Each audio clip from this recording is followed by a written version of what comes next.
في طريق للكوتش مصطفى مجانس، برن عليه ما بيردش عليا. ايه يا كوتش قاعد لوحدك ليه كده؟ في حاجه مزعلاك ولا ايه؟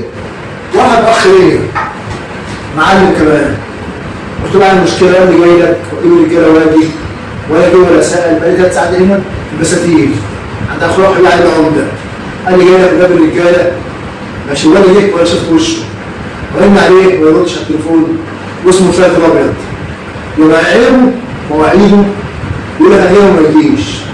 قلت له عندي مشكله يا فهد يا ابيض يا معلم، انا جاي لك هجيب الرجاله وهنيجي وهنعمل ونسوي، معايا مشكله جامده والله هذا حصل، حتى لا اله الا الله.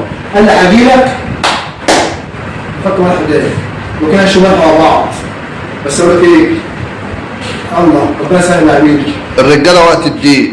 تسلم. قالش نفسك يا كوتش، الرجاله وقت الضيق يا كوتش، وعلم شوف صاحبك وعلم عليه. بص يا عم هاني، جيت البساتين قلت على عمده معايا مشكله، والله الراجل ما بيساعدني.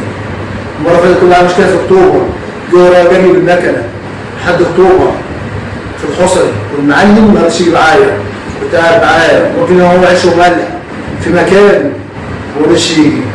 شكرا يا فهد الابيض يا معلم، التحيه ديت طاعه لفهد الابيض، الراجل الجدع، الراجل الجدع اللي معاده 100 ده كده ما يتقالش عليه جدع. لا برضه اقول عليه جدع عشان عيش وملح، اقول عليه راجل جدع. احلى فهد الابيض اخويا حبيبي على دوام ده البساتين، بيجيبش الرجاله بساتين، بيجيبش الرجاله.